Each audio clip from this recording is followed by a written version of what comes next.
Bonjour à toutes et à tous. Heureux de vous retrouver aujourd'hui pour cette nouvelle vidéo qui va traiter, j'ai envie de vous dire, du post-éveil. J'ai envie de vous dire de ce qui se passe une fois qu'on s'est reconnecté à notre âme et que finalement elle s'éveille à nous et nous nous éveillons à elle. Donc nous avons vu que nul ne vient au Père s'il ne renaît d'eau et d'esprit, c'est-à-dire s'il ne meurt à lui-même en esprit, de tout ce qu'il était avant, de toutes ses anciennes croyances, de toutes ses croyances terrestres, pour finalement revenir uniquement à ce qu'est son âme intérieure, c'est-à-dire à lui-même. On pourrait même dire finalement à son éternité intérieure.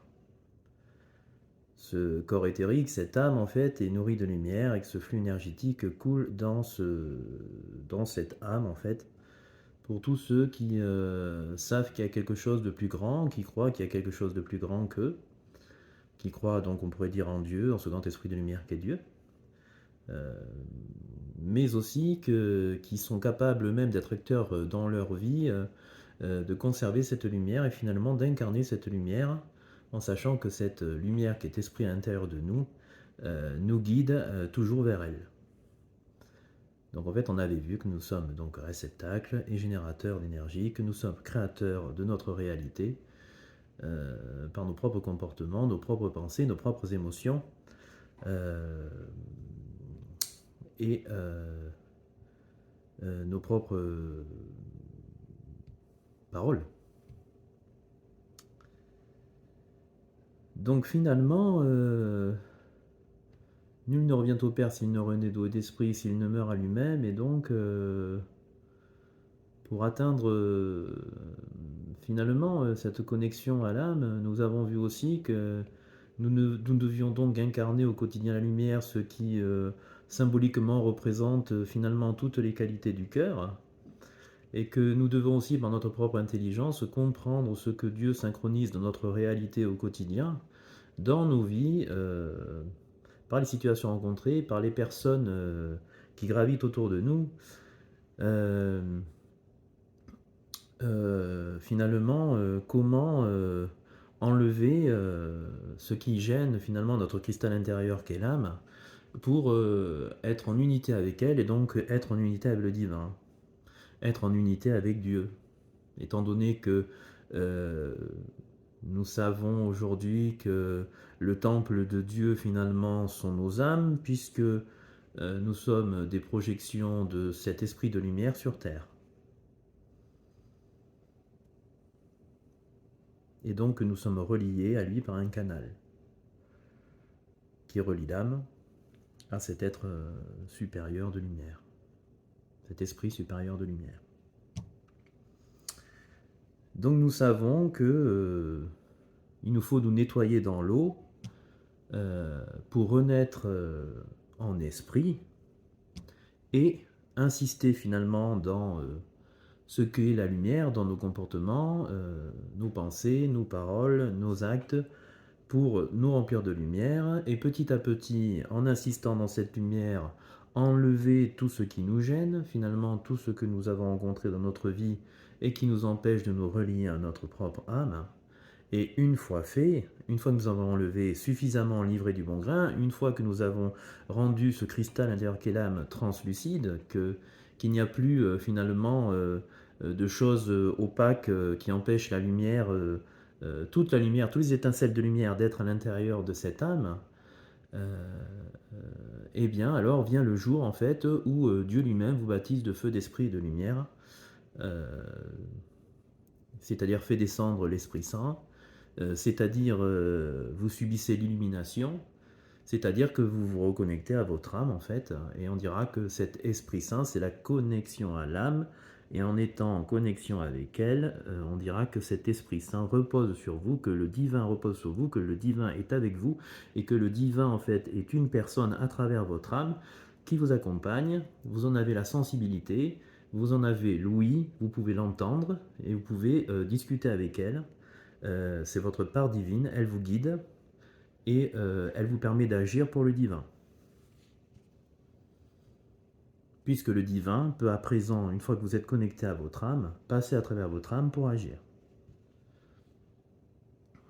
Donc ça, finalement, c'est ce qui se passe à l'éveil, la connexion à notre âme, l'illumination, la descente de l'Esprit Saint, c'est cette reliure, être relié au divin, être relié à Dieu. Et une fois qu'à travers cette âme, le divin peut passer, peut agir, alors il vous donne des dons, des capacités, des possibilités d'utiliser cette âme. L'âme, en fait, étant le réceptacle du divin en vous.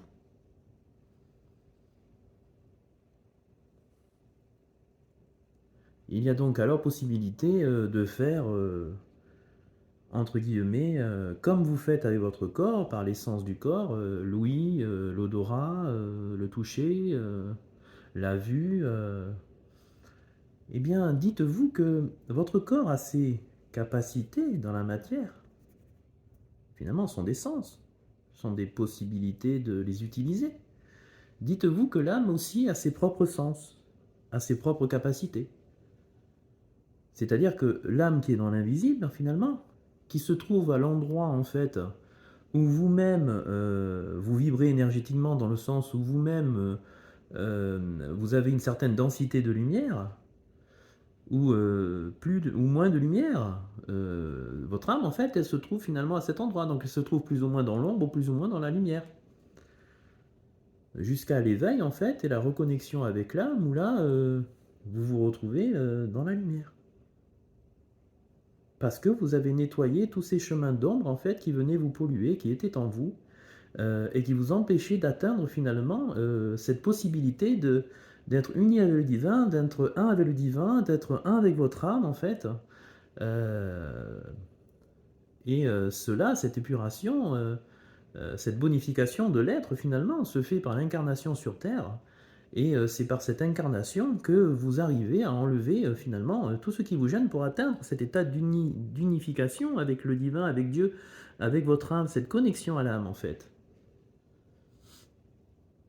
Mais cette âme en fait étant une conscience en fait, elle a son propre fonctionnement, elle a ses propres besoins, elle a ses propres caractéristiques qui sont celles du divin. Donc en fait c'est comme si on dira que l'esprit du divin repose sur vous, était avec vous. Puisque vous êtes en connexion avec votre âme, alors l'Esprit divin est avec vous et sur vous. Alors vous allez me dire, donc en fait, une fois que nous sommes en connexion, nous avons des capacités de l'âme. Bien. Alors, quelles sont ces capacités de l'âme? Que peut faire cette âme?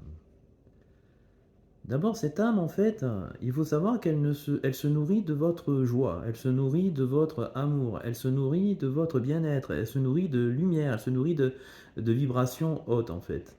Donc, en fait, ce qui va vous être possible, j'ai envie de dire que dans l'absolu, c'est tout.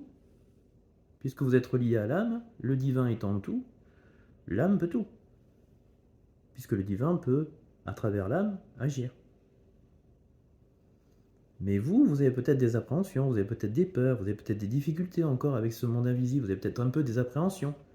Ce qui fait que, finalement, il ne vous sera donné que ce que vous arrivez à tolérer, à accepter. Dieu ne vous donnera pas plus que ce que vous ne pouvez supporter. Alors, il faut savoir que l'âme peut voir, puisque notre âme, notre corps éthérique, a lui aussi un œil qui se trouve entre nos deux, au-dessus, en fait, sur le front, en fait, au-dessus de nos deux yeux.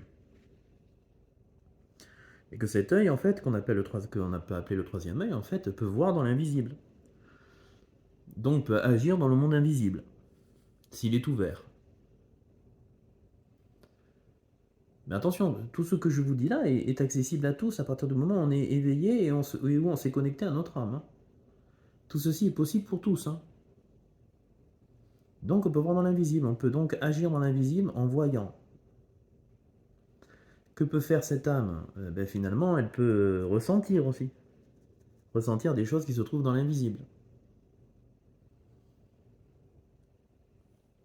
Que peut faire cette âme? Elle peut guérir. Elle peut guérir comment finalement? Si votre âme est remplie de lumière et que vous posez votre main sur une personne qui en manque, vous nettoyez ces énergies que l'on a pu accumuler, en fait, ces énergies sombres, et ces énergies sombres vont être dissoutes. Et en dissolvant ces énergies sombres, grâce en fait, au fait que vous ayez posé votre main sur lui, alors vous allez nettoyer la personne. Et en la nettoyant, vous allez pouvoir lui permettre de remonter en vibration, remonter en lumière, remonter en énergie, et finalement éliminer la maladie qui l'a touché ou qui touchait cette personne. En éliminant cette maladie, en fait, bien entendu, d'une maladie qui peut être guérie par finalement l'élimination de l'énergie sombre et l'énergie ténébreuse. Puisque nous l'avons vu, notre corps physique a besoin de lumière pour pouvoir se développer en bonne santé et permettre que tous les organes fonctionnent normalement et dans le temps. Tout ce qui trouble cet équilibre, ce sont les énergies sombres, les énergies noires, qui font obstruction à la lumière, qui sont entrées parfois en vous et qui peuvent aller jusqu'à provoquer de la maladie si elles sont vraiment trop denses en vous. Donc une âme lumineuse peut nettoyer l'âme d'une autre personne et en nettoyant l'âme de cette énergie sombre, permettre la guérison de certaines pathologies ou des pathologies. Mais comme nous l'avons vu, il est quand même beaucoup plus confortable pour vous-même de vous relier à la lumière pour que vous vous guérissiez vous-même, ce qu'on appelle l'auto-guérison. En mourant à vous-même, en faisant votre chemin initiatique, en enlevant l'ivraie du bon grain, en enlevant tout ce qui trouble votre âme et en lui redonnant toute sa lumière. C'est-à-dire qu'une âme peut venir au secours d'une autre, mais le mieux c'est que cette âme fasse comme celui qui est venu à son secours, c'est-à-dire se relie directement à la source de lumière, au divin, à Dieu, pour que son corps aille mieux lui-même. Finalement, la nécessité de s'éveiller, c'est aussi retourner à une bonne santé. La nécessité de s'auto-guérir, et c'est de revenir aussi à une bonne santé.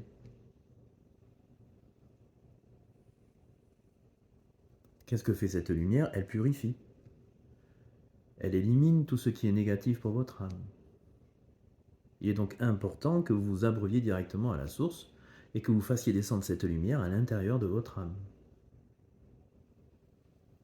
Donc elle guérit cette lumière. Que peut faire quelqu'un qui s'est relié et connecté à son âme? Eh bien, dans certains cas, il peut aussi chasser les entités, chasser le noir, chasser le sombre. Enlever finalement, on pourrait dire enlever, voire chasser les démons, si vous préférez. Les démons étant des formes énergétiques sombres, en fait, qui peuvent venir, en fait, si vous vibrez trop bas et que vous avez trop d'énergie sombre, venir, en fait, et être auprès de votre âme et finalement vous amener à agir, à mal penser, à faire le contraire de la lumière, en fait, et les servir. Et ce sont des entités qui peuvent jusqu'à être présentes avec vous, euh, absorber votre propre lumière et vous fatiguer. Je crois que je ne vous apprends rien en fait sur le ministère de l'exorcisme, par exemple, de l'Église catholique qui existe, et je crois qu'aujourd'hui tout le monde le sait. Donc toute personne qui est reliée à son âme, au divin, à Dieu, finalement, peut aider la personne en fait à se défaire de ces choses qui sont négatives pour les personnes qui malheureusement, durant leur vie, consciemment ou inconsciemment, se sont densifiés en nombre. Alors que peut faire une âme remplie de lumière quand on est connecté à son âme? On peut aussi faire de la voyance.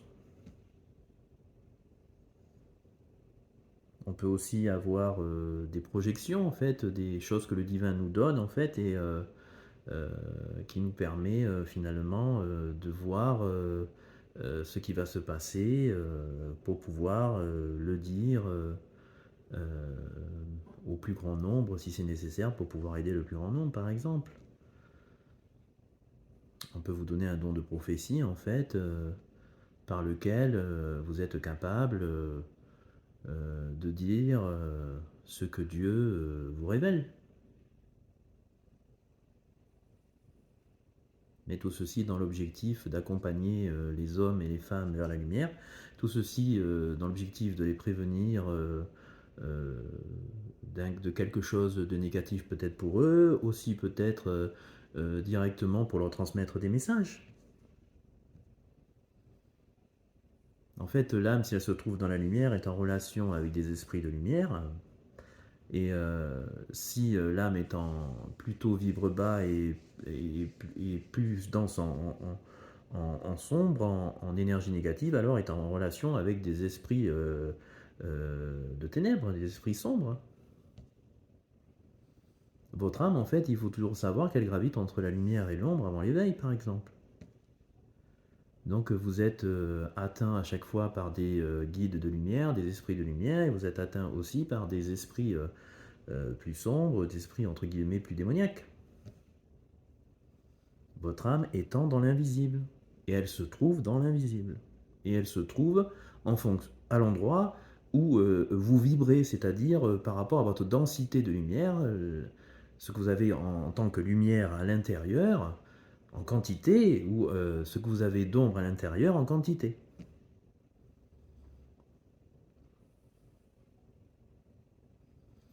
Que peut faire cette âme quand elle est en connexion avec le divin? Elle peut parler en langue. Elle peut parler en langue. Quand on dit parler en langue, finalement, c'est parler la langue du ciel.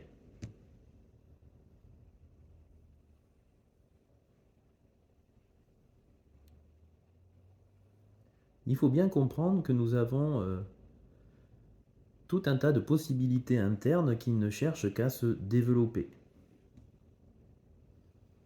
Vous avez aussi des gens qui développent des capacités médiumniques. Des gens qui transmettent des messages de l'au-delà.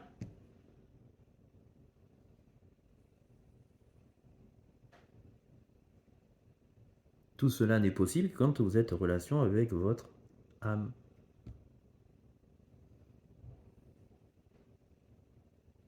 Vous avez aussi le don des miracles. C'est-à-dire une chose extraordinaire qui, dans la matière, nous paraît complètement impossible, et qui, en passant par l'invisible, finalement, se réalise sur Terre.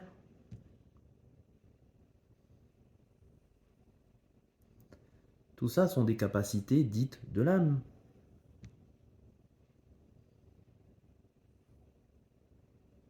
En fait, finalement, l'âme, elle voit, elle entend aussi, à l'endroit où elle est, bien sûr, hein, dans l'invisible. Hein. Elle voit, elle entend, elle ressent, et elle agit, en fait.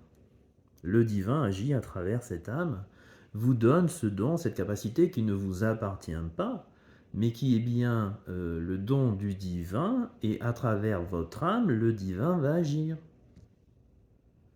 Donc finalement, comment cela fonctionne quand vous voulez agir pour aider quelqu'un à travers toutes les capacités que j'ai pu citer auparavant? Tout simplement, vous demandez à Dieu, vous avez l'intention d'aider les autres et d'être bienveillant et de faire quelque chose de désintéressé pour l'autre et d'apporter finalement de la lumière à l'autre. Vous en avez l'intention, vous demandez au divin d'agir et le divin agira. Finalement, c'est ainsi que ça fonctionne. C'est ce qu'on appelle la force de l'intention. Vous demandez au divin de faire par amour et par cœur pour la personne que vous souhaitez aider, toujours en y mettant le cœur et l'amour nécessaire, la bienveillance nécessaire, le désir profond, interne d'aider la personne de façon désintéressée. Et donc vous demandez avec votre intention au divin d'agir par votre âme, puisque vous êtes relié à elle à présent, et vous allez pouvoir, finalement, le divin va répondre à travers votre âme et va faire à travers votre âme. Ou va vous donner des informations, ou va chasser les énergies sombres, ou va permettre à une personne de guérir de certaines pathologies, ou va vous donner le don de parler en langue, Euh,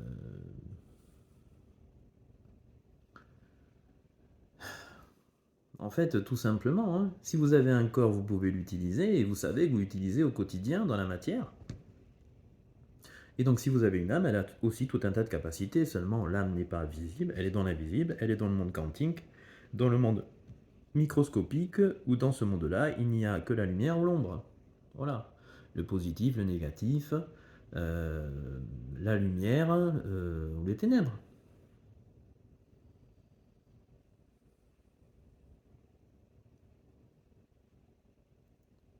Donc votre âme peut être plus ou moins haut, plus ou moins basse en fonction de votre vibration dans la lumière. Soit haute, soit faible, soit carrément en manque de lumière.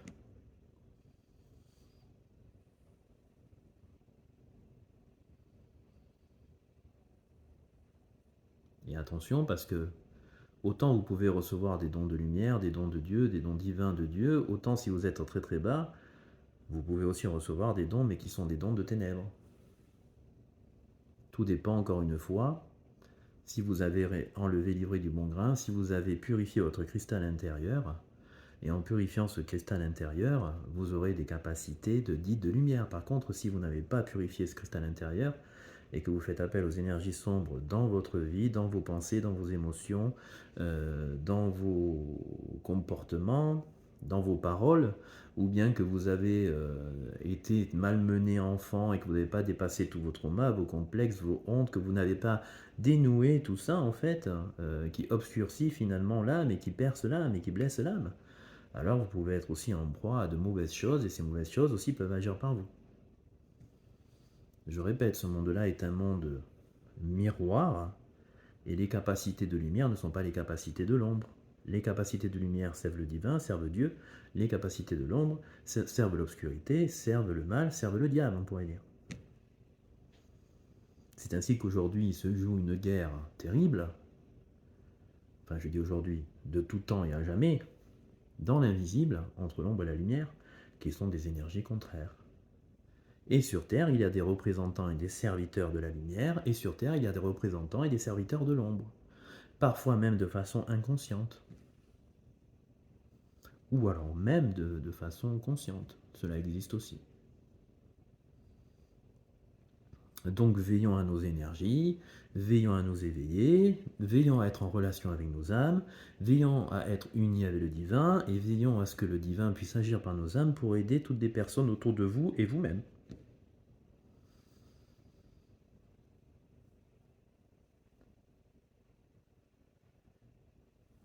En parlant des capacités de l'âme, je me rends compte que j'ai oublié de vous parler du don de parler en langue, mais si je crois que je l'avais évoqué précédemment. Voilà, je crois que j'ai fait le tour finalement de ce qui est possible. Pour vous, j'en ai peut-être oublié, mais en fait, il faut savoir aussi que le divin fait ce qu'il veut et que les capacités qu'il vous donnera, parfois, sont atypiques et vous concernent en fait. Le tout toujours étant toujours pour être bienveillant avec l'autre, toujours pour être dans l'amour avec l'autre, toujours pour aider l'autre, toujours pour rendre gloire à Dieu, surtout ne pas s'en énorgueillir, toujours rester humble pour pouvoir recevoir ses capacités. Et avec l'intention de le faire par amour pour aider la personne, alors cela se fera. Et cela, je le répète, est accessible à tous et toutes qui ont accompli le chemin, qui se sont reliés et connectés à son âme, à leur âme, qui ont enlevé l'ivraie du bon grain, qui ont épuré leur âme, qui ont compris les enseignements du divin sur terre, qui aujourd'hui sont capables d'être en unité avec leur cœur dans leur comportement, de n'être que le cœur, la bienveillance, l'amour, la douceur, la générosité, la paix, le partage, la solidarité, le respect, l'honneur, la force, le courage, le dépassement de soi-même, la justice, l'équité, la droiture, etc., etc. Tout ce que vous pouvez grandir dans tout ce que sont les attributs du divin, plus vous le faites, plus vous gagnez d'étincelles de lumière, et plus vous vous libérez votre âme de ces impuretés qui l'empêchent de revenir à lui et d'être uni avec lui, pour qu'il puisse agir par vos âmes et faire et donner à l'âme les capacités qui finalement vont correspondre aussi à votre réalité, à votre environnement et à votre vie. Donc je crois que j'en ai fini pour cette vidéo, je crois qu'elle est suffisamment dense et riche encore une fois. Je vous rappelle que j'organise des visioconférences tous les mercredis et samedis où on parle de sujets de spiritualité, où on évoque finalement en profondeur toutes les vidéos que je laisse sur YouTube dans ma chaîne. Et si vous avez aimé, s'il vous plaît, likez, abonnez-vous et commentez. Et toujours, s'il vous plaît, dans la bienveillance. Je vous remercie de m'avoir écouté et je vous dis à bientôt.